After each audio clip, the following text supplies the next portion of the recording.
To view this video in English, please click the link given above. 10ാം ക്ലാസ്സിൽ പഠിക്കുന്ന എൻ്റെ എല്ലാ മക്കൾക്കും ബയോളജി മൈ പാഷനിലേക്ക് സ്വാഗതം. നമുക്കിന്ന് പുതിയൊരു ചാപ്റ്റർ ഇലക്ട്രിസിറ്റി ആരംഭിക്കാം. അപ്പോൾ ഇലക്ട്രിസിറ്റി എന്ന് പറഞ്ഞാൽ നമ്മുടെ ജീവിതത്തിൽ ഒഴിച്ചുകൂടാനാകാത്തൊരു കാര്യമാണ് അല്ലേ? ഇലക്ട്രിസിറ്റി എന്ന് പറയുന്നത് ഒരു ഫോം ഓഫ് എനർജിയാണ്. ഈ എനർജി നമുക്ക് ഒത്തിരി യൂസ്ഫുൾ ആണ്. ഇപ്പോൾ നമ്മൾ ഒത്തിരി ഡിപ്പെൻഡൻ്റ് ആയതുകൊണ്ട് തന്നെ ഒരു ഫ്യൂ മിനിറ്റ്സ് പോലും ഇലക്ട്രിസിറ്റി ഇല്ലാതെ ജീവിക്കുക എന്ന് പറയുന്നത് നമുക്ക് ചിന്തിക്കാൻ പോലും കഴിയില്ല. അപ്പോൾ എന്താണ് ഈ ഇലക്ട്രിസിറ്റി? ഇപ്പോൾ ഞാൻ പറഞ്ഞു അതൊരു ഫോം ഓഫ് എനർജിയാണ്. അവിടെ ഇലക്ട്രിസിറ്റി എന്നതിന് പകരം നമ്മൾ മറ്റൊരു വേർഡായി ഇലക്ട്രിക് കറൻറ്റ് എന്ന് ഉപയോഗിച്ചാൽ നമുക്ക് മനസ്സിലാക്കാൻ കുറച്ചുകൂടി എളുപ്പമായിരിക്കും. അപ്പോൾ നമുക്കറിയാം കറൻറ്റ് എന്ന വേർഡിൻ്റെ അർത്ഥം ഒഴുക്കെന്നാണ്. അപ്പോൾ നമ്മൾ കേട്ടിട്ടുണ്ട് വിൻഡ് കറൻറ്റ്. അപ്പോൾ കാറ്റടിക്കുന്നതാണ് എന്ത്? Wind current. എയർ ഒഴുകി പോകുന്നു, അല്ലെങ്കിൽ വെള്ളം ഒഴുകി പോകുമ്പോൾ നമ്മൾ എന്ത് പറയും? Water current. അതുപോലെ ഇവിടെ എന്താണ്? Electric current. അപ്പോൾ എന്താ ഒഴുകുന്നത്? ഇലക്ട്രിക് ചാർജാണ് ഒഴുകി പോകുന്നത്. അപ്പോൾ ഏതൊക്കെയാണ് ഇലക്ട്രിക് ചാർജസ്? പോസിറ്റീവ് ചാർജും നെഗറ്റീവ് ചാർജും. അതിൽ നെഗറ്റീവ് ചാർജിൻ്റെ ഒഴുക്കിനെയാണ് നമ്മൾ ഇലക്ട്രിസിറ്റി എന്ന് പറയുന്നത്. ഇനി ഇവർ എതിലേക്കൂടിയാണ് ഒഴുകുന്നത്? ഒരു മെറ്റാലിക് സബ്സ്റ്റൻസിൽ കൂടിയാണ് കൂടുതലായിട്ടും ഒഴുകുന്നത്. കാരണം എന്താ? മെറ്റൽസ്, ഇപ്പോൾ സപ്പോസ് ഇത് മെറ്റൽ അല്ല, പക്ഷേ ഇമാജിൻ ഇതൊരു കോപ്പർ വയർ ആണെന്ന് കരുതുക. അപ്പോൾ നമുക്കറിയാം മെറ്റൽസ് കണ്ടക്ടേഴ്സ് ആണെന്ന് നമ്മൾ പഠിച്ചു അല്ലേ? എന്താണ് ഈ കണ്ടക്ടർ എന്ന് നമ്മൾ ഉദ്ദേശിക്കുന്നത്? ഈ ഇലക്ട്രോൺസിന് ഫ്ലോ ചെയ്യാൻ പറ്റുന്നതാണ് കണ്ടക്ടേഴ്സ്, അല്ലെങ്കിൽ ഇലക്ട്രിസിറ്റി പാസ് ചെയ്യാന്ന് പറഞ്ഞാൽ ഞാനിപ്പോൾ പറഞ്ഞതുപോലെ ഇലക്ട്രോൺസിന്റെ ഫ്ലോ ആണ്, കറന്റ് ആണ്. ഇലക്ട്രോൺസിന്റെ ഫ്ലോ ആണ്, അല്ലെങ്കിൽ ഇലക്ട്രോൺസിന്റെ കറന്റ് ആണ് ഇലക്ട്രിസിറ്റി. അപ്പോൾ ഇവിടെ എന്തുകൊണ്ടാണ് ഇതൊരു പ്ലാസ്റ്റിക്കിൽ കൂടി ഒഴുകാത്തത്, അല്ലെങ്കിൽ ഒരു വുഡിൽ കൂടി ഒഴുകാത്തത്, പകരം ഒരു മെറ്റലിൽ കൂടി ഒഴുകുന്നത്? അപ്പോൾ നമ്മൾ മെറ്റൽസ് ആൻഡ് നോൺ മെറ്റൽസ് ചാപ്റ്ററിലേക്ക് പോവുക. മെറ്റൽസിൻ്റെ കാര്യം പറഞ്ഞാൽ എത്ര ഇലക്ട്രോൺസ് ഉണ്ട് അവരുടെ ഔട്ടർ മോസ്റ്റ് ഷെല്ലിൽ? 1, 2 അല്ലെങ്കിൽ 3 അല്ലേ? ഇവയെല്ലാം ഫ്രീ ഇലക്ട്രോൺസ് ആണ്, അവരത് കൊടുക്കാൻ വെച്ചിരിക്കുക. അപ്പോൾ മെറ്റൽസിന് ഈ ഫ്രീ ഇലക്ട്രോൺസ് ഉള്ളതുകൊണ്ട് തന്നെ ഈ ഇലക്ട്രോൺസിന് മൂവ് ചെയ്യാൻ സാധിക്കും. എന്നാൽ നോൺ മെറ്റൽസിന് അത് ഇല്ലാത്തത് കൊണ്ട് തന്നെ അവയ്ക്ക് അങ്ങനെ മൂവ് ചെയ്യാനും സാധിക്കില്ല. അപ്പോൾ ഇതാണ് മെറ്റൽസ് കണ്ടക്ടർ ആകാനുള്ള കാരണം. അപ്പം നമ്മൾ കണ്ടു ഇലക്ട്രിസിറ്റി ഫ്ലോ ചെയ്തതിനെയാണ് നമ്മൾ എന്ത് പറയുന്നത്? ഇലക്ട്രിക് കറൻറ്റ് എന്ന് പറയുന്നത്. ഇനി ഞാൻ വെറുതെ ഒരു മെറ്റാലിക് വയർ ഇങ്ങനെ എടുത്തു വെച്ചാൽ അതിൽ കൂടി ഇലക്ട്രിസിറ്റി ഫ്ലോ ചെയ്യുമോ? ഇല്ല. അപ്പോൾ ഈ ഇലക്ട്രിസിറ്റി ഫ്ലോ ചെയ്യണമെങ്കിൽ ഒരു സൈഡിൽ ഒരു ഇലക്ട്രിക് പ്രഷർ കൂടുതലും മറ്റേ സൈഡിൽ കുറവായിരിക്കണം. എന്നാൽ മാത്രമേ ഇലക്ട്രോൺസ് ഫ്ലോ ചെയ്യൂ. ഒരിടത്ത് കൂടുതലും ഒരു സ്ഥലത്ത് കുറവാകുമ്പോൾ അത് ഫ്ലോ ചെയ്യും. അങ്ങനെ വരുന്ന ആ ഒരു ഡിഫറൻസ് ക്രിയേറ്റ് ചെയ്യണം. അപ്പോൾ ആ ഡിഫറൻസിനെ പറയുന്ന പേരാണ് പൊട്ടൻഷ്യൽ ഡിഫറൻസ്. അപ്പോൾ പൊട്ടൻഷ്യൽ ഡിഫറൻസ് ഉണ്ടെങ്കിൽ മാത്രമേ ഇലക്ട്രിസിറ്റി ഫ്ലോ ചെയ്യാൻ സ്റ്റാർട്ട് ചെയ്യുള്ളൂ. അപ്പോൾ ഫ്ലോ ചെയ്യാൻ ഇലക്ട്രിസിറ്റിക്ക് പൊട്ടൻഷ്യൽ ഡിഫറൻസ് വേണമെങ്കിൽ ഞാൻ ഈ എൻഡ്സിൽ എന്ത് ചെയ്യണം? ഇലക്ട്രിക് പൊട്ടൻഷ്യൽ ഡിഫറൻസ് ക്രിയേറ്റ് ചെയ്യണം. അതിന് ഞാൻ ഈ എൻഡ്സിനെ ഒരു ബാറ്ററി ആയിട്ട് കണക്ട് ചെയ്യണം. അപ്പോൾ ബാറ്ററി അല്ലെങ്കിൽ സെല്ലാണ് പൊട്ടൻഷ്യൽ ഡിഫറൻസ് ക്രിയേറ്റ് ചെയ്യുന്നത്. ഇനി മാഗ്നറ്റിസം ചാപ്റ്ററിൽ ഡൊമസ്റ്റിക് ഇലക്ട്രിക് സർക്യൂട്ടിൽ നമ്മൾ പഠിച്ചു നമ്മുടെ വീട്ടിലേക്കുള്ള പൊട്ടൻഷ്യൽ ഡിഫറൻസ് ആരാ തരുന്നത്? ഇലക്ട്രിസിറ്റി ബോർഡ് അല്ലേ? അപ്പോൾ അല്ലാത്തൊരു സർക്യൂട്ടിൽ ബാറ്ററിയാണിത് ചെയ്യുന്നത്. അപ്പോൾ രണ്ടാമത് നമ്മൾ ഈ ചാപ്റ്ററിൽ പഠിക്കാൻ പോകുന്നത് പൊട്ടൻഷ്യൽ ഡിഫറൻസിനെ കുറിച്ചാണ്. അപ്പോൾ പൊട്ടൻഷ്യൽ ഡിഫറൻസ് ഉണ്ടെങ്കിൽ മാത്രമേ ഇലക്ട്രിസിറ്റി ഫ്ലോ ചെയ്യുള്ളൂ, അല്ലെങ്കിൽ ഇലക്ട്രിക് കറന്റ് ഉണ്ടാവുകയുള്ളൂ. ഇനി ഈ പൊട്ടൻഷ്യൽ ഡിഫറൻസും ഇലക്ട്രിസിറ്റിയും തമ്മിൽ എന്തെങ്കിലും ബന്ധമുണ്ടോ? ഉണ്ട്. ഒരാളുണ്ടെങ്കിലേ മറ്റൊരാളുണ്ട് എന്ന് നമ്മൾ പറഞ്ഞല്ലേ? അപ്പോൾ അവ തമ്മിലുള്ള ബന്ധം കാണിക്കുന്ന മൂന്നാമത്തെ ഒരു പാരാമീറ്ററാണ് റെസിസ്റ്റൻസ് എന്ന് പറയുന്നത്. ഓക്കെ. അപ്പോൾ ഈ ചാപ്റ്ററിൽ ആദ്യത്തെ പാർട്ടിൽ നമ്മൾ പഠിക്കാൻ പോകുന്നത് 3 ഡിഫറെൻറ്റ് എൻറ്റിറ്റീസ്, അല്ലെങ്കിൽ ഇലക്ട്രിസിറ്റിയിൽ വരുന്ന 3 ഫീച്ചേഴ്സാണ്. ആദ്യം കറൻറ്റ്, പിന്നെ കറൻറ്റ് ഫ്ലോ ചെയ്യാൻ എന്ത് വേണം? Potential difference. പൊട്ടൻഷ്യൽ ഡിഫറൻസും കറൻറ്റും തമ്മിൽ ബന്ധം സൂചിപ്പിക്കുന്നതാരാണ്? റെസിസ്റ്റൻസ്. അപ്പോൾ ഇത് 3 നമുക്കിന്ന് ചർച്ച ചെയ്യാം. അപ്പോൾ ആദ്യം നമുക്ക് ഏതിലേക്ക് വരാം? നമ്മുടെ ഇലക്ട്രിസിറ്റിയിലേക്ക് തന്നെ വരാം. അപ്പോൾ നമ്മളിവിടെ പറഞ്ഞു ചാർജിൻ്റെ ഫ്ലോ ആണ് ഇലക്ട്രിസിറ്റി, അതായത് നെഗറ്റീവ് ചാർജിൻ്റെ ഫ്ലോ ആണ് ഇലക്ട്രിസിറ്റി. അപ്പോൾ ചാർജ് എന്ന് പറയുന്നത് നമ്മൾ ഉപയോഗിക്കുന്ന ഒരു സിമ്പൽ എന്ന് പറയുന്നത് Q ആണ്. ഓക്കെ. ചാർജിൻ്റെ സിമ്പൽ Q ആണ്. ഇതിൻ്റെ SI യൂണിറ്റ് എന്ന് പറയുന്നത് C ആണ്. ദാറ്റ് ഈസ് കൂലോംബ് എന്നതിൻ്റെ ചുരുക്കമാണ് C. മനസ്സിലായല്ലോ? ഇവിടെ നിങ്ങൾ പലപ്പോഴും ഞാൻ കണ്ടിട്ടുണ്ട് കുട്ടികൾ ഈ യൂണിറ്റും സിമ്പൽ തമ്മിൽ കൺഫ്യൂസ് ആയി പോകും. അങ്ങനെ പറയരുത്. സിമ്പൽ എന്ന് പറയുന്നത് നമ്മൾ അതിനെ റെപ്രസെൻറ്റ് ചെയ്യാൻ ഉപയോഗിക്കുന്നതാണ്. യൂണിറ്റ് എന്ന് പറയുന്നത് അതിനെ മെഷർ ചെയ്യുന്ന SI യൂണിറ്റ് ആണ് അല്ലേ? അപ്പോൾ ഇവിടെ സിമ്പൽ എന്താണ്? ചാർജിൻ്റെ Q. അപ്പോൾ നമ്മൾ എപ്പോഴും ചാർജ് എന്ന് എഴുതുന്നതിന് പകരം Q എന്നിട്ടാൽ അത് ചാർജിനെ റെപ്രസെൻറ്റ് ചെയ്യുന്നു. ഇനി എത്ര ചാർജ് ഉണ്ടെന്ന് പറയുമ്പോൾ നമ്മൾ കൂളംബ് എന്ന് ഉപയോഗിക്കേണ്ടി വരും. ഇനി ഈ കൂളംബ് അതായത് ചാർജ് ഫ്ലോ ചെയ്യുന്നതിനെയാണ് നമ്മൾ ഇലക്ട്രിസിറ്റി എന്ന് പറയുന്നത്. അല്ലെങ്കിൽ നമുക്ക് പറയാം rate of flow of charge. Okay. അപ്പോൾ റേറ്റ് എന്ന് പറയുന്നത് എന്താണ്? നമ്മളെപ്പോഴും ഒരു കാര്യം പറയുന്നു. ഇപ്പം ഞാനൊരു വർക്ക് ചെയ്യുന്നു, വേറൊരാൾ ഒരു വർക്ക് ചെയ്യുന്നു, വെറുതെ ഞങ്ങൾ രണ്ടുപേരും ആരും നോക്കുന്നില്ല. പക്ഷേ അതിൽ കൂടി ഞാൻ ടൈമും കൂടി ഇൻവോൾവ് ചെയ്താൽ ആരാണ് പെട്ടെന്ന് ചെയ്യുന്നത് ഞാൻ പറയുമ്പോൾ എന്തായത്? റേറ്റ് ഓഫ് ഡൂയിങ് വർക്ക് അല്ലേ? ഇപ്പം ഏതൊരു കാര്യത്തിലും നമ്മൾ ടൈം എന്ന ഫാക്ടർ കൂടി ഉൾപ്പെടുത്തുമ്പോൾ അവിടെ പറയുന്ന പേരാണ് എന്ത്? റേറ്റ് എന്നത്. അപ്പോൾ ഇവിടെ നമ്മൾ ആദ്യം വെറുതെ ഇലക്ട്രിസിറ്റി ഫ്ലോ ചെയ്താൽ അതിനെ കറണ്ട് എന്ന് പറയുന്നു. ഇനി നമുക്ക് ഒന്നുകൂടെ മോഡിഫൈ ചെയ്ത് പറയാം, rate of flow of charge അല്ലേ? അപ്പോൾ ഇവിടെ എന്ത് കൂടെ ഞാൻ കൺസിഡർ ചെയ്യുന്നുണ്ട്? ടൈമും കൂടെ കൺസിഡർ ചെയ്യുന്നുണ്ട്.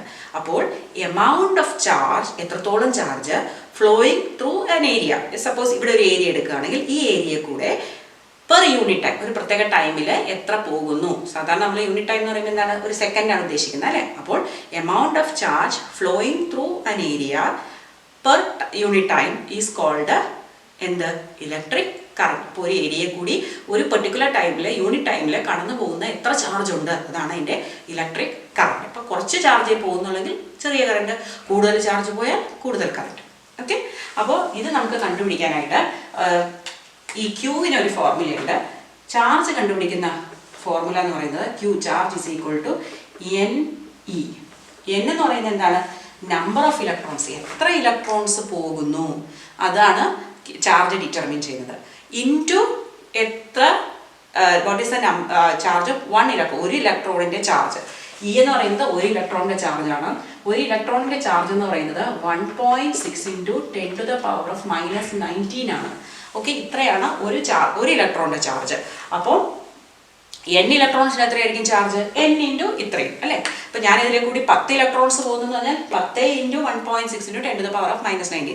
250 ഇലക്ട്രോൺസ് പോകുന്നു വെച്ചാൽ 250 ഇൻറ്റു ദിസ്. അപ്പോൾ ടോട്ടൽ ചാർജ് കണ്ടുപിടിക്കണമെങ്കിൽ നമുക്ക് എന്ത് കണ്ടുപിടിക്കണം? ഇത് number into the charge of 1 electron. അപ്പോൾ ഇത് വെച്ചിട്ട് ഒരു പ്രോബ്ലം നമുക്ക് നോക്കാം. ഇപ്പോൾ പഠിച്ച കോൺസെപ്റ്റിനെ ബേസ് ചെയ്തിട്ട് നമുക്കൊരു പ്രോബ്ലം നോക്കാം. ഓക്കെ, ഇവിടെ calculate the number of electrons constituting 1 Coulomb of charge എന്നാണ് ചോദ്യം. നമ്മൾ ഇപ്പോൾ പഠിച്ചതേ ഉള്ളൂ, നമ്പർ ഓഫ് ഇലക്ട്രോൺസിൻ്റെ ഫ്ലോ ആണ് ഇലക്ട്രിസിറ്റി. അപ്പോൾ ക്യൂ എന്ന് പറയുന്നത് n × e ആണ് അല്ലേ? ഒരു ചോദ്യം കിട്ടിയാൽ നിങ്ങൾ ആദ്യം ചെയ്യേണ്ടത് എന്താണെന്ന് വെച്ചാൽ ഒരു പ്രാവശ്യം വായിക്കുക. ഓക്കെ, വായിച്ച് അത് എന്താണെന്ന് മനസ്സിലാക്കുക. അതിനുശേഷം നിങ്ങൾ ഒരു പ്രാവശ്യം കൂടി വായിക്കുമ്പോൾ നിങ്ങൾ എന്തൊക്കെ തന്നിരിക്കുന്നു, എന്തൊക്കെ തന്നിട്ടില്ല എന്നുള്ളത് നോട്ട് ചെയ്യുക. ഇപ്പം നമുക്കറിയാം calculate the number of electrons. അപ്പോൾ ഇവിടെ എന്താ ചോദിച്ചിരിക്കുന്നത്? n ആണ് ചോദിച്ചിരിക്കുന്നത്. Constituting 1 coulomb of charge. So എന്താ തന്നിരിക്കുന്നത്? ക്യൂ ആണ് തന്നിരിക്കുന്നത് അല്ലേ? ഇനി നമ്മൾക്ക് ഈ തന്നിരിക്കുന്ന വാല്യൂസ് നമ്മൾ ആദ്യം എഴുതണം. എന്തൊക്കെയാണ് ചോദ്യത്തിൽ തന്നിരിക്കുന്നത് അതിനെ നമ്മൾ എഴുതുക. അപ്പോൾ ഇവിടെ എനിക്ക് കിട്ടിയിട്ടുള്ളത് എന്തൊക്കെയുണ്ട്? ക്യൂ തന്നിട്ടുണ്ട് അല്ലേ? ക്യൂ ഉണ്ട്, എന്താണ്? 1 കൂളോം ആണെന്ന് തന്നിട്ടുണ്ട്. ഇനി നമ്പർ ഓഫ് ഇലക്ട്രോൺസ് ആണ് കണ്ടുപിടിക്കേണ്ടത്. ഒരു ഇലക്ട്രോണിന്റെ ചാർജ് എത്രയാണെന്ന് എനിക്കറിയാം, 1.6 × 10⁻⁻19 അല്ലേ? ഇനി എനിക്ക് എന്താണ് കണ്ടുപിടിക്കേണ്ടത്? n ആണ് ഞാൻ കണ്ടുപിടിക്കേണ്ടത്. അപ്പോൾ നമ്മൾ ഇത്രയും എഴുതുക. തന്നിരിക്കുന്നത് എന്താണ്, കിട്ടേണ്ടത് എന്താണെന്ന് സിമ്പിൾ ഉപയോഗിച്ച് എഴുതുക. ഒപ്പം തന്നെ യൂണിറ്റും എഴുതി വെച്ചേക്കണം. ഇനി ഇവിടെ നമുക്കറിയാം ഇത് മൂന്നും ചേർന്നിട്ട് വരുന്ന ഫോർമുല എന്താണെന്ന് നിങ്ങൾ നോക്കണം. അപ്പം നമുക്കറിയാവുന്ന ഫോർമുല ഏതാ? Q is equal to NE അല്ലേ? അപ്പോൾ ഇതിൽ നിന്ന് n അല്ലേ നമുക്ക് കണ്ടുപിടിക്കേണ്ടത്? n എന്ന് പറയുമ്പോൾ എന്താണ്? Q upon T, sorry E, Q upon E. അപ്പോൾ നമ്മൾ ഇതിനെ സബ്സ്റ്റിറ്റ്യൂട്ട് ചെയ്യാം. അപ്പോൾ ഇവിടെ എത്ര കിട്ടും? Q എന്ന് പറയുന്നത് എത്രയാണ്? 1 upon എത്രയാണ്? ഇയുടെ വാല്യൂ 1.6 × 10⁻⁻19. ഇനി ഇങ്ങനെ വരുമ്പോൾ നമുക്ക് ഈ ഡിനോമിനേറ്ററിലുള്ള ഈ എക്സ്പോണന്റ് നമുക്ക് മുകളിൽ കൊണ്ടുപോകാം. അപ്പോൾ ഈ 10⁻⁻19 മുകളിൽ ചെല്ലുമ്പോൾ എന്തായി? 10⁻19/16 അല്ലേ? ഇനി സോറി 1.6, 16 അല്ല 1.6. ഇനി നമുക്കറിയാം ഈ ഡെസിമൽ മാറ്റിയത് നമ്മുടെ കാൽക്കുലേഷൻ എളുപ്പമായിരിക്കും അല്ലേ? അപ്പോൾ നമുക്ക് അതിനായിട്ട് എന്ത് ചെയ്യാം? ഇവിടെ എത്ര ഡെസിമൽ പോയിന്റ് ഉണ്ട്? ഒരു ഡെസിമൽ പോയിന്റ് അല്ലേ? അപ്പോൾ അത് മാറ്റണമെങ്കിൽ നമുക്ക് എന്തുകൊണ്ട് മൾട്ടിപ്ലൈ ചെയ്യണം? 10 കൊണ്ട് മൾട്ടിപ്ലൈ ചെയ്യണം. അപ്പോൾ ഞാനിപ്പോൾ ഡിനോമിനേറ്റർ 10 കൊണ്ട് മൾട്ടിപ്ലൈ ചെയ്താൽ വാല്യൂ മാറിപ്പോകും. അപ്പോൾ ഞാൻ ന്യൂമറേറ്ററും ഡിനോമിനേറ്ററും 10 കൊണ്ട് മൾട്ടിപ്ലൈ ചെയ്താൽ ഈക്വൽ ആയിരിക്കും. അപ്പോൾ എന്ത് ചെയ്യണം? 10 എന്നായി അല്ലേ? ന്യൂമറേറ്റർ മൾട്ടിപ്ലൈ ചെയ്യുമ്പോൾ 10 ആയി, ഡിനോമിനേറ്റർ മൾട്ടിപ്ലൈ ചെയ്തപ്പോൾ ആ ഡെസിമൽ മാറി കിട്ടി. പകരം എൻ്റെ കൂടെ എന്തുണ്ട്? 10⁻19 ഉണ്ട്. ഇനി നമുക്കറിയാം ഇവിടെ ന്യൂമറേറ്റർ ഒരു ചെറിയ നമ്പർ ആണല്ലേ? അപ്പോൾ നമ്മൾ ഡിവൈഡ് ചെയ്യുമ്പോൾ 1 താഴെ കിട്ടുള്ളൂ. അതുകൊണ്ട് നമ്മൾ എന്ത് ചെയ്യാം? നമുക്കിതിനെ ഇവിടെ നിന്നൊരു 10 കൂടി എടുക്കാം. ഇപ്പോൾ 10⁻19 എന്ന് പറയുന്നത് എന്താണ്? 19 ടെൻസ് ഉണ്ടല്ലേ അവിടെ? 19 ടെൻസ് ആർ മൾട്ടിപ്ലൈഡ്. അപ്പോൾ ഈ 19 ടെൻസ് മൾട്ടിപ്ലൈ ചെയ്യുന്നത് നമ്മൾ ഒരു 10 ഇങ്ങോട്ട് എടുക്കുക. അപ്പോൾ എന്തായി? അത് 100 ആയി അല്ലേ? ഇവിടുന്ന് ഒരു 10 ഞാൻ ഇങ്ങോട്ട് എടുത്തപ്പോൾ 10 × 10 100 ആയി. പകരം ഇനി ഇവിടെ എത്രയേ ഉള്ളൂ? 18 ഉള്ളൂ അല്ലേ? ഒരെണ്ണം നമ്മളിങ്ങനെ എടുത്തില്ലേ? ഇനി 18 ഉള്ളൂ. അടിയിൽ എന്തുണ്ട്? 16 ഉണ്ട്. ഇനിയിപ്പോൾ നമ്മുടെ കാൽക്കുലേഷൻ എളുപ്പമല്ലേ? നമുക്ക് എന്ത് ചെയ്യാൻ പറ്റും? സിംപ്ലിഫൈ ചെയ്യാം അല്ലേ? ഇവിടെ 2 ഉണ്ടാകുമ്പോൾ 58, ഇതിനെ 25 4. ഇനി പോകില്ലല്ലോ. അപ്പോൾ നമുക്കിതിനെ ഡിവൈഡ് ചെയ്ത് നോക്കാം. 25 ഡിവൈഡഡ് ബൈ 4 എത്രയാണ്? 6 24 1.02825, റൈറ്റ്? അപ്പോൾ നമ്മുടെ ആൻസർ എത്ര കിട്ടി? 6.25 into 10 to the power of 18. ഇവിടെ യൂണിറ്റ് വല്ലതും ഉണ്ടോ? ഇല്ല, കാരണം നമ്പറാണ് ചോദിച്ചിരിക്കുന്നത്, അതുകൊണ്ട് യൂണിറ്റ് ഇല്ല. അപ്പോൾ ഇങ്ങനെ ഇതിൽ ഏതെങ്കിലും തന്നിട്ട് ഒരെണ്ണം കണ്ടുപിടിക്കുക. ഇത് എന്തായാലും നമ്മൾ ബൈഹാർട്ട് ചെയ്തിരിക്കണം, അല്ലെങ്കിൽ അവരെ ചോദ്യത്തിൽ തരും. പക്ഷെ നിങ്ങൾ അറിഞ്ഞിരിക്കണം 1.6 into 10 to the power of -19 ആണ് ഒരു ഇലക്ട്രോണിൻ്റെ ചാർജ്. നമ്മളിപ്പോൾ ചാർജ് എന്താണെന്ന്, ചാർജ് കാൽക്കുലേറ്റ് ചെയ്യുന്നത് എങ്ങനെയാണെന്ന് മനസ്സിലാക്കി. അതെന്തിനു വേണ്ടിയിട്ടായിരുന്നു? കറണ്ട് പഠിക്കാനാണ് അല്ലേ? കാരണം ഒരു ചാർജിൻ്റെ എമൗണ്ട്, ഒരു ടൈമിൽ പാസ് ചെയ്യുന്ന ചാർജ് എന്ന് പറയുന്നതാണ് കറണ്ട്. അപ്പോൾ നമുക്ക് ഇലക്ട്രിക് കറണ്ടിനെ കുറിച്ച് ഇനി പഠിക്കാം. അപ്പോൾ ഇലക്ട്രിക് കറണ്ടിൻ്റെ സിമ്പൽ എന്ന് പറയുന്നത് I ആണ്. ചാർജിൻ്റെ സിമ്പൽ എന്തായിരുന്നു? Q. കറണ്ടിൻ്റെ സിമ്പൽ I. ഇനി കറണ്ടിൻ്റെ യൂണിറ്റ് എന്താണ്? ആംപിയർ. ചാർജിൻ്റെ യൂണിറ്റ് എന്തായിരുന്നു? കൂളോം അല്ലേ? കറണ്ടിൻ്റെ യൂണിറ്റ് എന്ന് പറയുന്നത് ആംപിയർ എന്നൊരു വാല്യൂ ആണ്. അപ്പോൾ നമുക്കിനി കറണ്ടിൻ്റെ ഡെഫിനേഷൻ നോക്കാം. Amount of charge. അപ്പോൾ കറണ്ട് എന്താണ്? I എന്ന് പറയുന്നത് എമൗണ്ട് ഓഫ് ചാർജ്. ചാർജ് എന്ന് പറയുന്നത് Q ആണ് അല്ലേ? Charge flowing through an area per unit time. So time ആണ് അല്ലേ? അപ്പോൾ ഇക്വേഷൻ എന്താണ്? I is equal to Q/T. ഇത് നമ്മുടെ രണ്ടാമത്തെ ഇക്വേഷൻ ആണ്. ആദ്യത്തെ ഇക്വേഷൻ എന്തായിരുന്നു? Q is equal to NE. Okay, അപ്പോൾ ഓരോ ഇക്വേഷനായിട്ട് നോട്ട് ചെയ്ത് കൃത്യമായിട്ട് പഠിച്ചു വെക്കണം. അപ്പോൾ I is equal to Q/T. ഇതിൽ ഓരോന്നും മനസ്സിലാക്കണം. I എന്ന് പറയുന്നത് എന്താണ്? കറണ്ട്. Q എന്ന് പറയുന്നത് എന്താണ്? ചാർജ്. T എന്ന് പറയുന്നത് ടൈം. ഇനി ഇതിൻ്റെ യൂണിറ്റ് നോക്കൂ. ആംപിയർ. കറണ്ട് ആംപിയർ എന്ന് പറയുന്നത് എന്താണ്? ചാർജിൻ്റെ യൂണിറ്റ് എന്താണ്? കൂളോം. അപ്പോൾ ടൈമിൻ്റെ SI യൂണിറ്റ് എന്താണ്? സെക്കൻഡ് അല്ലേ? അപ്പോൾ നമുക്ക് ഈ C/S എന്ന് പറയാം, അല്ലെങ്കിൽ CS to the power of -1. ഈ എസിനെ നമ്മൾ മേളിൽ ന്യൂമറേറ്ററിലേക്ക് കൊണ്ടുപോകുമ്പോൾ CS to the power of -1. അപ്പോൾ ഇത് തന്നെയാണ് എന്തെന്ന് പറയുന്നത്? Ampere. So ampere is coulomb per second. അതിന് രണ്ട് വേറെ യൂണിറ്റ് കൂടിയുണ്ട്. ചെറിയ കറണ്ടൊക്കെ ആണെങ്കിൽ നമ്മൾ മില്ലി ആംപിയർ എന്ന് പറയും. അപ്പോൾ മില്ലി ആംപിയർ എന്ന് പറയുന്നത് 10 to the power of -3 ampere ആണ്. അതായത് ആംപിയറിനെ 1000 കൊണ്ട് ഡിവൈഡ് ചെയ്യണം. ഇനി അതിലും ചെറിയ വാല്യൂ ആണെങ്കിലോ മൈക്രോ ആംപിയർ. അത് 10 to the power of -6. വളരെ ചെറിയ കറണ്ട് മെഷർ ചെയ്യുന്നതിനാണ് മൈക്രോ ആംപിയർ ഉപയോഗിക്കുന്നത്. അപ്പോൾ കറണ്ട് എന്ന് പറയുന്നത് ചാർജ് പെർ ടൈമാണ്. അപ്പോൾ അതിൻ്റെ equation I is equal to Q/T. Q എന്ന് പറയുന്നത് ചാർജ്, ടൈം T. അപ്പോൾ Qവിൻ്റെ സിമ്പല് ചാർജ് യൂണിറ്റ് C, കറണ്ടിൻ്റെ unit second. So coulomb per സെക്കൻഡിനെ നമ്മൾ ആംപിയർ എന്ന് വിളിക്കുന്നു. ഇനി ഇതെങ്ങനെയാണ് നമ്മൾ മെഷർ ചെയ്യുന്നതെന്ന് വെച്ചാൽ അമ്മീറ്റർ എന്നൊരു ഉപകരണം ഉപയോഗിച്ചിട്ടാണ് നമ്മൾ ഈ കറണ്ട് മെഷർ ചെയ്യുന്നത്. അപ്പോൾ ഈ കറണ്ട് മെഷർ ചെയ്യാനായിട്ട് ഈ അമ്മീറ്ററിനെ നമ്മളൊരു സർക്യൂട്ടിൽ സീരീസ് ആയിട്ട് കണക്ട് ചെയ്യണം. സീരീസ് കണക്ഷനെ കുറിച്ച് നമുക്ക് പിന്നെ പഠിക്കാം, പക്ഷെ നമുക്കിപ്പോൾ സർക്യൂട്ട് എന്താണെന്ന് മനസ്സിലാക്കാം. ഇലക്ട്രിക് സർക്യൂട്ട് എന്ന് പറയുന്നത് continuous and closed path of electric current ആണ്. അതായത് ഇലക്ട്രിസിറ്റി ഒരു കണ്ടിന്യൂസ് പാത്തിൽ പോകുമ്പോൾ അത് ക്ലോസ്ഡ് ആയിരിക്കണം, അല്ലാതെ ഓപ്പൺ ആയിരുന്നാൽ വർക്ക് ചെയ്യോ? ഇല്ല. അങ്ങനെയുള്ള ഒരു കണ്ടിന്യൂസ് ക്ലോസ്ഡ് പാത്ത് ഓഫ് ഇലക്ട്രിസിറ്റിയെ പറയുന്ന പേരാണ് സർക്യൂട്ട്. അപ്പോൾ നമ്മൾ ഈ സർക്യൂട്ടിൽ പല കോമ്പണൻസ് ഉണ്ട്. നമ്മൾ പഠിക്കുന്നതിനനുസരിച്ച് നമുക്ക് കോമ്പണൻസിന്റെ എണ്ണം കൂട്ടി പോകാം കേട്ടോ. അപ്പോൾ ആദ്യം നമുക്ക് ഏറ്റവും ബേസിക് ആയിട്ടുള്ള സർക്യൂട്ട് വരയ്ക്കാം. ഏറ്റവും വേണ്ട എന്താണ്? ബാറ്ററി അല്ലേ? അപ്പോൾ ഇങ്ങനെ നമ്മൾ ഇതിനെ സാധാരണ നമ്മൾ വീട്ടിലൊക്കെ വാങ്ങിക്കുമ്പോൾ ഇങ്ങനെ ഒരു സാധനമാണ് അല്ലേ? ഇതിൻ്റെ ഇവിടെ എന്തുണ്ട്? പോസിറ്റീവ് ടെർമിനൽ, ഇവിടെയാണെങ്കിൽ നെഗറ്റീവ് ടെർമിനൽ ഉണ്ട്. അപ്പോൾ ഈ പോസിറ്റീവ് ടെർമിനൽ നെഗറ്റീവ് ടെർമിനലുമായിട്ടാണ് നമ്മൾ കണക്ട് ചെയ്യുന്നത്. അപ്പോൾ ഇതിനെ നമ്മൾ ബാറ്ററി എന്നാണ് സാധാരണ പറയാറുള്ളതെങ്കിലും ഇതിൻ്റെ പേര് ശരിക്കും നമ്മൾ ഉപയോഗിക്കുന്നത് സെൽ എന്നാണ്. ഓക്കെ, ഇനി കുറേ സെല്ല് കണക്ട് ചെയ്യുമ്പോൾ ഇതിൻ്റെ അടുത്തതിൻ്റെ പോസിറ്റീവ് വീണ്ടും ഇതിലുമായിട്ട് കണക്ട് ചെയ്യുന്നത്. ഇതിൻ്റെ പോസിറ്റീവാണ്, ഇവിടെ നെഗറ്റീവ്. വേറെ ഒരെണ്ണം ഇങ്ങനെ കണക്ട് ചെയ്യും. അപ്പോൾ ഇങ്ങനെ കൂടുതൽ കണക്ട് ചെയ്ത് പോകുമ്പോഴാണ് നമ്മളതിനെ ബാറ്ററി എന്ന് പറയുന്നത്. അപ്പോൾ ഒരെണ്ണം മാത്രമാണെങ്കിൽ അതിന് നമ്മൾ സെല്ലെന്നും, ഒത്തിരി ഉണ്ടെങ്കിൽ അതിനെ നമ്മൾ ഒന്നിൽ കൂടുതലാണെങ്കിലാണ് ബാറ്ററി എന്ന് പറയുന്നത്. നമ്മൾ സാധാരണക്കാരെ എന്ത് പറയും? ബാറ്ററി എന്ന് പറയും അല്ലേ ഇതിനെ. അപ്പോൾ ഇതിനെ നമ്മൾ സർക്യൂട്ടിൽ റെപ്രസെന്റ് ചെയ്യുന്നതെന്ന് പറയുന്നത് സർക്യൂട്ട് ഡയഗ്രത്തിൽ ഒരു വലിയ വരയും ഒരു ചെറിയ വരയും.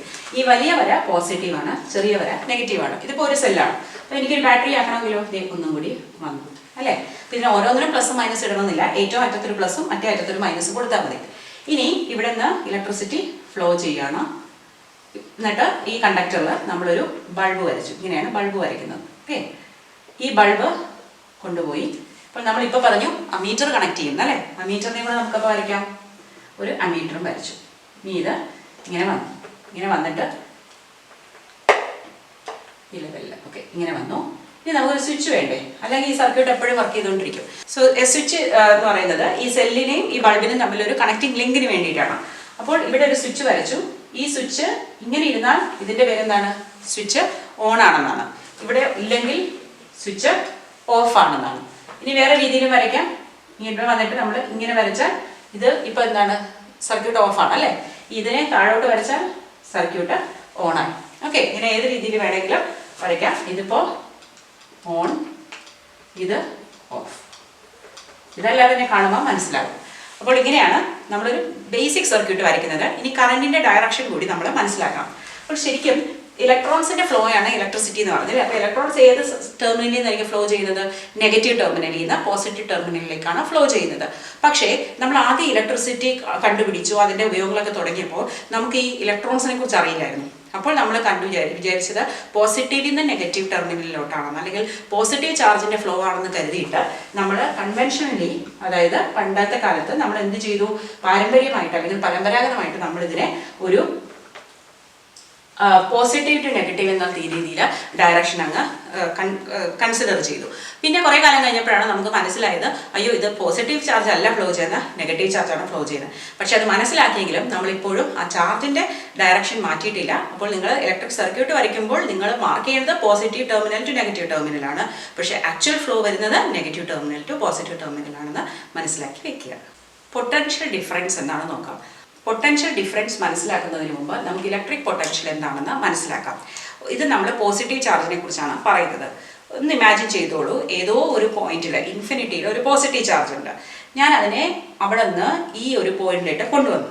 ഓക്കെ, അപ്പോൾ ചാർജ് താനെ ഓടി വരുമായിരുന്നു ഞാൻ വിളിച്ചപ്പോൾ? അല്ല, ഞാനാണ് അതിനെ ആ മറ്റൊരു പോയിന്റ്, ഇൻഫിനിറ്റിയിലുള്ള ഒരു പോയിന്റിൽ നിന്ന് ഇവിടേക്ക് ഈ ഒരു പോയിന്റിലേക്ക് കൊണ്ടുവന്നത്. അപ്പോൾ ഇതിനെ ഞാൻ അവിടെ നിന്ന് ഇവിടെ വരെ കൊണ്ടുപോകണമെങ്കിൽ ഞാൻ ഒരു വർക്ക് ചെയ്യണം അല്ലേ? സോ വർക്ക് ഡൺ ആണ് ഇവിടെ സംഭവിച്ചത്. So I did some work. ഞാൻ കുറച്ച് വർക്ക് ചെയ്തു. എന്തിനാ?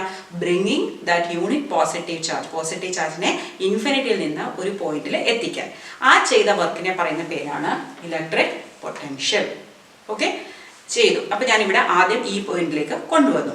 ഇനി രണ്ടാമത് ഞാൻ എന്ത് ചെയ്തു? ഇവിടെ നിന്ന് ഇതിനെ ഈ ഒരു പോയിന്റിലേക്ക് കൊണ്ടുവന്നു. ഓക്കെ, അപ്പോൾ ഏതിനായിരിക്കും കൂടുതൽ വർക്ക് ചെയ്യേണ്ടി വരിക? ഈ പോയിന്റ് വരെ കൊണ്ടുവരാനാണോ ഈ പോയിന്റ് വരെ കൊണ്ടുവരാനാണോ? ഇവിടെ അല്ലേ? കാരണം മറ്റേത് ഇവിടെ വരെ വന്നുള്ളൂ. ഇപ്പോൾ ഇവിടെ നിന്ന് ഞാൻ ഇങ്ങോട്ടും കൂടി കൊണ്ടുവന്നു, കൂടുതൽ വർക്ക് ചെയ്തു. അപ്പോൾ ഇവിടെ വരെ കൊണ്ടുവന്ന വർക്കും ഇവിടെ വരെ കൊണ്ടുവന്ന വർക്കും തമ്മിലുള്ള ഡിഫറൻസിനെയാണ് നമ്മൾ എന്ത് പറയുന്നത്? Potential difference. അപ്പോൾ നമുക്കിത് എങ്ങനെ പറയാം? The amount of work done in bringing a unit charge from one point to the other is called a potential difference. അപ്പോൾ ഇൻഫിനിറ്റിയിൽ നിന്ന് ഒരു പോയിന്റിലോട്ട് കൊണ്ടുവരുന്നതിനെ ഇലക്ട്രിക് പൊട്ടൻഷ്യൽ എന്ന് പറയും. ഒരു പോയിന്റിൽ നിന്ന് മറ്റൊരു പോയിന്റിലോട്ട് കൊണ്ടുവരാനുള്ള വർക്കിനെയാണ് നമ്മൾ എന്ത് പറയുന്നത്? Potential difference. അപ്പോൾ ഈ പൊട്ടൻഷ്യൽ ഡിഫറൻസ് ഉണ്ടെങ്കിൽ മാത്രമേ കറണ്ട് ഫ്ലോ ചെയ്യുള്ളൂ, ഇലക്ട്രോൺസ് ഫ്ലോ ചെയ്യുള്ളൂ. അതെന്തുകൊണ്ടാണ്? നമുക്കറിയാം, സാധാരണ രീതിയിൽ തന്നെ നമ്മളിപ്പോൾ ഒരു ട്യൂബിൽ ഇതിനകത്ത് കുറച്ച് വെള്ളം ഉണ്ടെന്ന് വയ്ക്കുക. നമ്മളിങ്ങനെ ഹൊറിസോണ്ടലായിട്ട് വെച്ചാൽ അതിൽ വെള്ളം മൂവ് ചെയ്യോ? ഇല്ല. ഒരു ഡിഫറൻസ് ക്രിയേറ്റ് ചെയ്യണം. ഒരു വശം അങ്ങ് താഴ്ത്തി കൊടുത്താൽ വെള്ളം ഒഴുകും. അതെന്തുകൊണ്ടാണ്? ഒരു പ്രഷർ ഡിഫറൻസ് വന്നതുകൊണ്ടല്ലേ. അല്ലെങ്കിൽ നമ്മളിപ്പോൾ 2 ടാങ്കിൽ ഈക്വൽ വെള്ളം ഒരേ ലെവലിൽ വെച്ചാൽ എന്ത് പറ്റില്ല? അത് കണക്ട് ചെയ്താലും വെള്ളം അങ്ങോട്ടും ഇങ്ങോട്ടും ഒഴുകില്ല. പക്ഷെ ഒരു ടാങ്ക് നമ്മൾ താഴെ വെച്ചാലോ വെള്ളം ഫ്ലോ ചെയ്ത് താഴേക്ക് വരും. അപ്പോൾ ഇവിടെ എന്താണ് ക്രിയേറ്റ് ചെയ്തത്? ഒരു ഡിഫറൻസ് ക്രിയേറ്റ് ചെയ്തു അല്ലേ? അത് തന്നെയാണ് നമ്മൾ വയറിലും ചെയ്യുന്നത്. ഒരു വയർ വെറുതെ ഇരിക്കുമ്പോൾ അതിൻ്റെ 2 സൈഡിൽ, വയർ എന്ന് ഉദ്ദേശിക്കുന്നത് കണ്ടക്ടർ അല്ലേ, അതിൻ്റെ 2 സൈഡിൽ തമ്മിൽ ഒരു ഡിഫറൻസും ഇല്ല. പക്ഷേ ഈ ഒരു വശം ഞാൻ പോസിറ്റീവ് ടെർമിനലും ഒരു വശം നെഗറ്റീവ് ടെർമിനലുമായിട്ട് കണക്ട് ചെയ്ത് കൊടുത്താൽ എന്ത് സംഭവിക്കും? നേരിട്ട് കണക്ട് ചെയ്യരുത്. ഒരു സർക്യൂട്ടിലാണ് കണക്ട് ചെയ്യുന്നത്, അത് നമ്മൾ പിന്നെ പഠിക്കും. അപ്പോൾ അത് വയറിൻ്റെ രണ്ട് വശങ്ങളും രണ്ട് ബാറ്ററി കണക്ട് ചെയ്താൽ അത് ഡേഞ്ചറസ് ആണ്. അപ്പോൾ ഒരു പൊട്ടൻഷ്യൽ ഡിഫറൻസ് ക്രിയേറ്റ് ചെയ്യണം. അപ്പോൾ ഈ പൊട്ടൻഷ്യൽ ഡിഫറൻസ് ക്രിയേറ്റ് ചെയ്യാൻ വേണ്ടിയിട്ട് നമ്മൾ ബാറ്ററിയാണ് ഉപയോഗിക്കുന്നതെന്ന് പറഞ്ഞു. അപ്പോൾ ഈ ബാറ്ററിക്ക് എന്താ സംഭവിക്കുന്നതെന്ന് വെച്ചാൽ അതിൻ്റെ ഉള്ളിൽ ഒരു കെമിക്കൽ റിയാക്ഷൻ നടക്കുന്നുണ്ട്, രാസപ്രവർത്തനങ്ങൾ. ആ രാസപ്രവർത്തനത്തിൻ്റെ ഫലമായിട്ട് ഇവിടെ ഇലക്ട്രോൺസ് കൂടുതൽ വരും. ഈ ഇലക്ട്രോൺസ് ബാക്കിയുള്ള ഇലക്ട്രോൺസിനെ മൂവ് ചെയ്ത് എങ്ങോട്ട് കൊണ്ടുവരും? Positive charge. അപ്പോൾ ഒരു സർക്യൂട്ടാണ് നടക്കുന്നത്. ഓക്കെ, അപ്പോൾ ഇത് കൂടുതൽ പ്രവർത്തനം നടന്നുകൊണ്ടിരിക്കുന്നതോടെ അതിൻ്റെ അകത്തെ കെമിക്കൽ തീർന്നുകൊണ്ടിരിക്കും. അതുകൊണ്ടാണ് കുറേ ദിവസം കഴിയുമ്പോൾ ബാറ്ററി അങ്ങ് വീക്കായി പോകും. പിന്നെ നമ്മൾ വേറെ ബാറ്ററി ഇടേണ്ടി വരും അല്ലേ? അത് ഇതുകൊണ്ടാണ്. ഓക്കെ, അപ്പോൾ പൊട്ടൻഷ്യൽ ഡിഫറൻസ് എന്ന് പറയുന്നത് amount of work done in bringing a unit positive charge from one point to the other, and it is created in a circuit using a battery or a cell. അപ്പോൾ നമുക്കറിയാം ഒരു battery ഉപയോഗിച്ചാൽ കുറച്ച് കറണ്ടേ കിട്ടുള്ളൂ, കൂടുതൽ battery ഉപയോഗിച്ചാൽ നമുക്ക് കൂടുതൽ കറണ്ട് കിട്ടും. അപ്പോൾ നമുക്കിനി ഇതിൻ്റെ സിമ്പിൾ എന്ന് എഴുതി നോക്കാം. എന്താണ് പൊട്ടൻഷ്യൽ ഡിഫറൻസിൻ്റെ സിമ്പിൾ? സിമ്പിൾ എന്ന് പറയുന്നത് വി എന്ന് തന്നെയാണ് എഴുതുന്നത്. അതിൻ്റെ യൂണിറ്റ് SI യൂണിറ്റ് എന്ന് പറയുന്നത് വോൾട്ട് ആണ്. വോൾട്ട് നമ്മൾ വി എന്നാണ് റെപ്രസെൻറ്റ് ചെയ്യുന്നത്. ഇനി പൊട്ടൻഷ്യൽ ഡിഫറൻസിൻ്റെ ഇക്വേഷൻ നമുക്ക് നോക്കിയാലോ. പൊട്ടൻഷ്യൽ ഡിഫറൻസ് എന്ന് പറയുന്നത് എന്താണ്? Work done in moving charge അല്ലേ? Work done in moving unit charge. അപ്പോൾ പൊട്ടൻഷ്യൽ ഡിഫറൻസ് നമുക്ക് എന്തായിട്ട് എഴുതാം? വി അല്ലേ? V is equal to W/Q. ഇതാണ് നമ്മുടെ മൂന്നാമത്തെ ഇക്വേഷൻ. അപ്പോൾ ആദ്യത്തെ ഇക്വേഷൻ എന്തായിരുന്നു? Q is equal to Ne. രണ്ടാമത്തെ equation current is equal to Q/T. മൂന്നാമത്തെ equation V is equal to W/Q. ഇങ്ങനെ ഓരോ ഇക്വേഷൻ റിപ്പീറ്റ് ചെയ്ത് മനസ്സിലാക്കാം. ഇനി നമുക്ക് ഇതിൻ്റെ സിമ്പിൾസ് SI യൂണിറ്റ് ഒന്ന് എഴുതി നോക്കാം. പൊട്ടൻഷ്യൽ ഡിഫറൻസിൻ്റെ SI യൂണിറ്റ് എന്താണ്? വോൾട്ടാണ് അല്ലേ? നമ്മൾ കണ്ടു വോൾട്ടാണ്. ഇവിടെ വർക്ക് ഡൺ എന്ന് പറയുമ്പോൾ എന്താണ്? ജൂളാണ് അല്ലേ? ജൂള്. ചാർജിൻ്റെത് കൂളോംബാണ്. അപ്പോൾ ജൂൾ പെർ കൂളോം ആണ് എന്ത്? വോൾട്ട്, അല്ലെങ്കിൽ ജൂൾ C⁻⁻⁻1 ആണ് വോൾട്ടേജ് എന്ന് പറയുന്നത്, വോൾട്ട് എന്ന് പറയുന്നത്. ഈ പൊട്ടൻഷ്യൽ ഡിഫറൻസിനെയാണ് നമ്മൾ വോൾട്ടേജ് എന്നതുകൊണ്ട് ഉദ്ദേശിക്കുന്നത്. അപ്പോൾ ഇനി ഇത് 1 വോൾട്ട് ആക്കണമെങ്കിൽ എനിക്ക് എന്ത് വേണം? 1 ജൂളും 1 കൂളോംബും ആകണം അല്ലേ? സോ 1 വോൾട്ടിനെ നമുക്ക് എങ്ങനെ ഡിഫൈൻ ചെയ്യാം? When 1 joule of work is done in bring 1 coulomb of charge from one point to another. അപ്പോൾ 1 joule of work is done in bringing 1 coulomb of charge from one point to another, then the potential difference is said to be 1 volt. അപ്പോൾ എല്ലാം മനസ്സിലായല്ലോ. Potential difference എന്ന് പറയുന്നത് difference in the charges അല്ലേ? Electric negative charge ആണ് actually. It is the amount of work done in bringing unit charge from one point two the other. It is measured in the unit volt, and it is measured using a device called a voltmeter. So a voltmeter is connected parallel to a circuit. ഇവിടെ നമുക്ക് ഒരു circuit diagram കാണാം. ഇതിലിപ്പോൾ നമ്മൾ വോൾട്ട്മീറ്ററും കൂടെ add ചെയ്തിട്ടുണ്ട്. നിങ്ങൾക്ക് കാണാം വോൾട്ട്മീറ്റർ കണക്ട് ചെയ്തിരിക്കുന്നത് അമ്മീറ്റർ കണക്ട് ചെയ്തിരിക്കുന്ന പോലെയല്ല.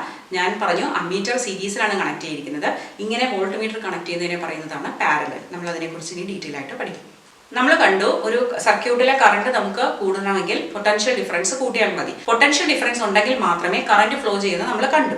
അപ്പോൾ ഇവർ തമ്മിലുള്ള ഒരു ബന്ധം കാണിക്കുന്ന മൂന്നാമത്തെ ഒരു എൻറ്റിറ്റിയാണ് റെസിസ്റ്റൻസ് എന്നത് ഉദ്ദേശിക്കുന്നത്. ഈ റെസിസ്റ്റൻസിനെ നമ്മൾ റെപ്രസെന്റ് ചെയ്യുന്ന സിമ്പൽ എന്ന് പറയുന്നത് R ആണ്. അതിൻ്റെ യൂണിറ്റ് SI യൂണിറ്റ് എന്ന് പറയുന്നത് ഓം ആണ്. ഓമിനെ നമ്മൾ റെപ്രസെന്റ് ചെയ്യുന്ന സിമ്പല് ഒമേഗ എന്ന ഗ്രീക്ക് ലെറ്റർ ആണ്. ഓക്കെ, ഇതാണ് ഓം. അപ്പോൾ ഞാനിപ്പോൾ 6 ഓം എന്ന് എഴുതിയാൽ അതിൻ്റെ റെസിസ്റ്റൻസ് എത്രയാണ്? 6 ഓം ആണ്. ഇതാണ് സിമ്പൽ. ഇനി നമുക്കിതിൻ്റെ റിലേഷൻഷിപ്പ് നോക്കാം. Potential difference current. സപ്പോസ് ഇതൊരു സെല്ലല്ലേ, ഇവിടെ ഒരു ബൾബുണ്ട്. ഇതിൽ ഒരു സെല്ലാണ് ഞാൻ കണക്ട് ചെയ്തിരിക്കുന്നത്. അപ്പോൾ ഇതിലൊരു പർട്ടിക്കുലർ കറണ്ട് എക്സ് ഉണ്ടെന്ന് വിചാരിക്കുക, വോൾട്ടേജ് Y ആണെന്ന് വിചാരിക്കുക. ഇനി ഞാൻ ഈ എക്സ് കൂട്ടുകയാണ്, എക്സ് 2x ആക്കി. അപ്പോൾ എനിക്ക് കറണ്ട് എന്ത് കിട്ടും? 2y ആകുന്നു. അപ്പോൾ ഞാൻ കറണ്ട് പൊട്ടൻഷ്യൽ ഡിഫറൻസ് കൂട്ടുന്നതിനനുസരിച്ച് കറണ്ട് കൂടുന്നു. ഇനി പൊട്ടൻഷ്യൽ ഡിഫറൻസ് ഞാൻ കുറച്ചു. ഓക്കെ, ഇവിടെ എക്സ് ആണ് ഞാൻ പൊട്ടൻഷ്യൽ ഡിഫറൻസ് എടുക്കുന്നത്. അപ്പോൾ പൊട്ടൻഷ്യൽ കറണ്ട് എന്താകും? Y കറണ്ട് ആണെങ്കിൽ കറണ്ട് എന്താകും? Y/2 ആകും. അപ്പോൾ നമുക്ക് ഇതിങ്ങനെ ഒരു ഗ്രാഫിൽ പ്ലോട്ട് ചെയ്ത് നോക്കിയാൽ ഇതൊരു ഗ്രാഫാണ്. നമുക്കറിയാം ഒരു ഗ്രാഫ് വരയ്ക്കുമ്പോൾ ഇത് X ആക്സിസ്, ഇത് Y ആക്സിസ് അല്ലേ?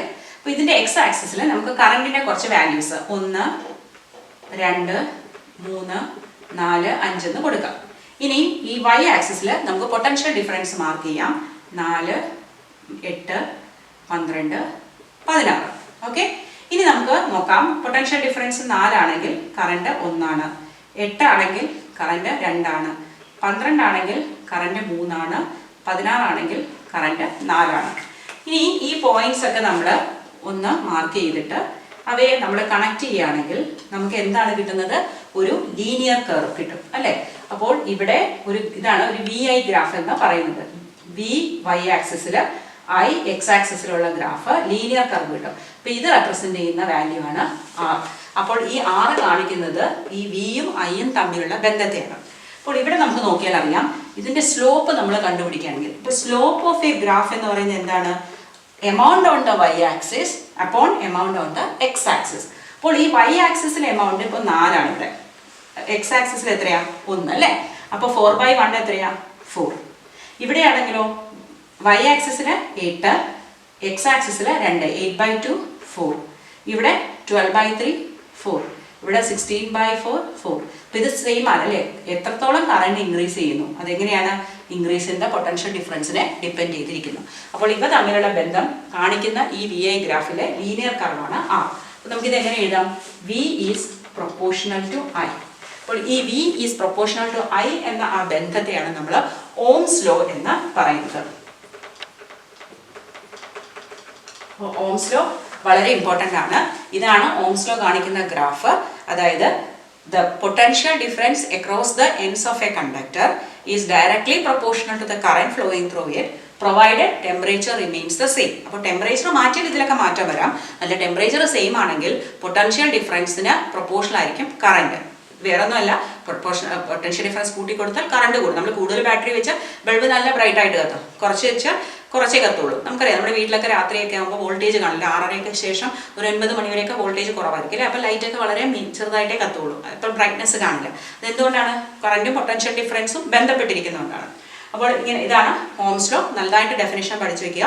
Potential difference across the ends of a conductor, കാരണം 2 എൻഡിലല്ലേ നമ്മൾ പൊട്ടൻഷ്യൽ ഡിഫറൻസ് കൊടുക്കുന്നത്, is directly proportional to the current flowing through it. Okay, provided temperature remains the same. അപ്പോൾ നമുക്ക് ഈ V is proportional to I എന്ന ആ ഒരു ബന്ധത്തെ നമ്മളൊരു ഈക്വേഷൻ രീതിയിൽ ഈക്വൽസ് ആക്കി മാറ്റണമെങ്കിൽ എന്ത് ചെയ്യണം? V അപ്പോൺ I എന്നാക്കണം അല്ലേ?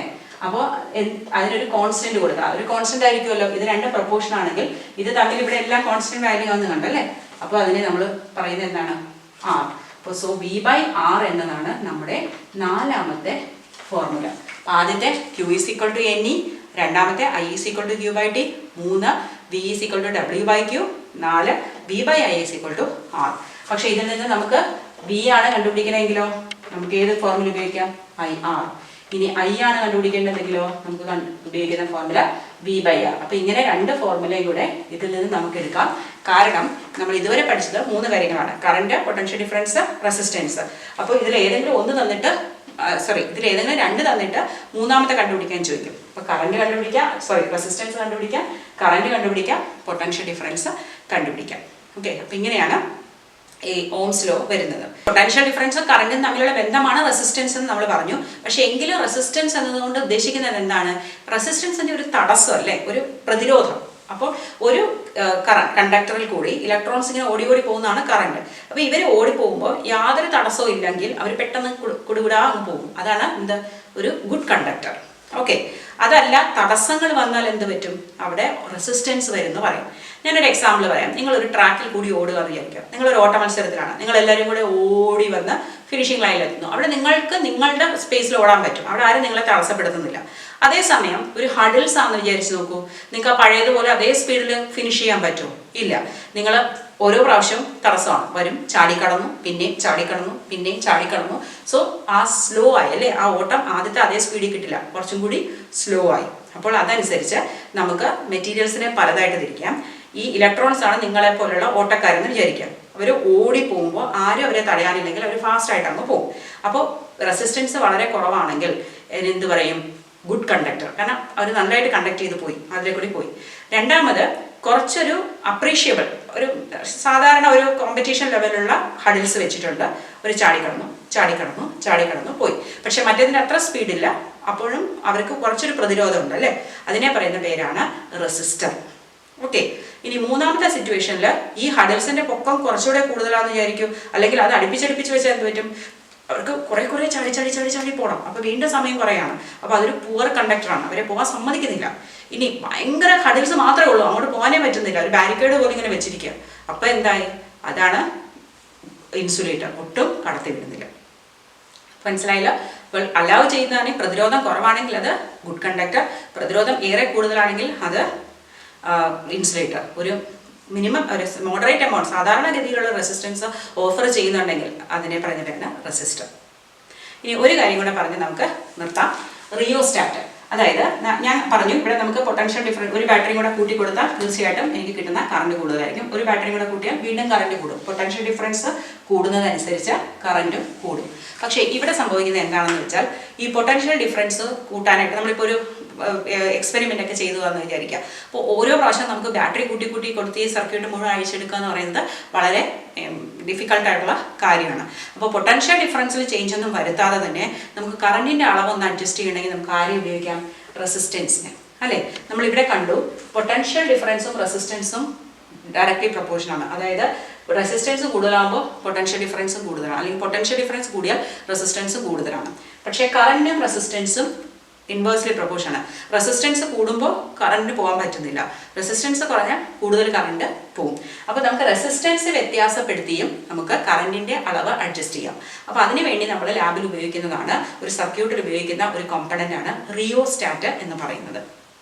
ഓക്കെ, അപ്പോൾ റിയോസ്റ്റാറ്റ് നമുക്ക് സർക്യൂട്ടിൽ ഉപയോഗിക്കാം. അപ്പോൾ നമ്മുടെ സർക്യൂട്ട് ഡയഗ്രാം കൂടുതൽ കോമ്പണൻസ് വന്നുകൊണ്ടിരിക്കുകയാണ് അല്ലേ. അപ്പോൾ നമുക്കിനി സർക്യൂട്ട് ഡയഗ്രത്തിൽ ഉപയോഗിക്കുന്ന ചില സിമ്പിൾസ് നോക്കാം. ആദ്യത്തേത് ഒരു സെല്ല്, രണ്ടാമത്തേത് കോമ്പിനേഷൻ ഓഫ് സെൽസ്, അതിനെ നമ്മൾ ബാറ്ററി എന്ന് പറയും. പിന്നെ സ്വിച്ച് രണ്ടെണ്ണം കാണിക്കുന്നുണ്ട്, ഓണും ഓഫും ആണ്. അല്ല, ആദ്യത്തേത് ഓഫ്, രണ്ടാമത്തേത് ഓൺ. പിന്നെ കാണിച്ചിരിക്കുന്നത് വയറിൻ്റെ ജോയിൻസ് ആണ്. അതായത് ഇപ്പോൾ ഇതൊരു വയറാണ്, ഇത് മറ്റൊരു വയർ ഇതുമായിട്ട് കണക്ട് ചെയ്തിട്ടുണ്ടെങ്കിൽ ഇതിനെ പറയുന്ന പേരാണ്, ഇതാണ് നമ്മൾ കാണിച്ചിരിക്കുന്നത്. ഇനി മറ്റേ സിറ്റുവേഷനിൽ ഇങ്ങനെ വളഞ്ഞു കാണിച്ചിരിക്കുന്നത് ഇങ്ങനെയാണ്. അതായത് രണ്ട് വയർ ക്രോസ് ചെയ്യുന്നുണ്ട്, പക്ഷെ അവർ തമ്മിൽ തൊട്ടിട്ടില്ല, അവർ തമ്മിൽ ഗ്യാപ്പാണ്, അത് കണക്റ്റഡ് അല്ല. ഓക്കെ, അതാണ് അടുത്ത ചിത്രത്തിൽ കാണിച്ചിരിക്കുന്നത്. പിന്നെ കാണിച്ചിരിക്കുന്ന ബൾബാണ്, രണ്ട് രീതി വരയ്ക്കാം, പക്ഷെ സ്വാഭാവികമായിട്ട് നമ്മൾ ആദ്യത്തേതാണ് പ്രിഫർ ചെയ്യുന്നത് എളുപ്പത്തിൽ. പിന്നെ കാണിച്ചിരിക്കുന്ന ഒരു റെസിസ്റ്റർ ആണ്, കാരണം അവിടെ റെസിസ്റ്റൻസ് ഉണ്ട് കറണ്ടിന് പോകാനായിട്ട്. പിന്നെ അത് കഴിഞ്ഞിട്ട് വരുന്നതാണ് റിയോസ്റ്റാറ്റ്, അതായത് വേരിയബിൾ റെസിസ്റ്റൻസ്, അതിനെയാണ് റിയോസ്റ്റാറ്റ് എന്ന് പറയുന്നത്. പിന്നെ നമ്മുടെ അമീറ്ററും വോൾട്ട് മീറ്ററും, അമീറ്റർ കറണ്ടിനെ മെഷർ ചെയ്യാം, വോൾട്ട് മീറ്റർ പൊട്ടൻഷ്യൽ ഡിഫറൻസിനെ മെഷർ ചെയ്യാം. ഇനി ഈ ചാപ്റ്ററിലെ ബാക്കി പോയിന്റ്സുമായിട്ട് നമുക്ക് അടുത്ത വീഡിയോയിൽ കാണാം. Thank you for watching biology my passion.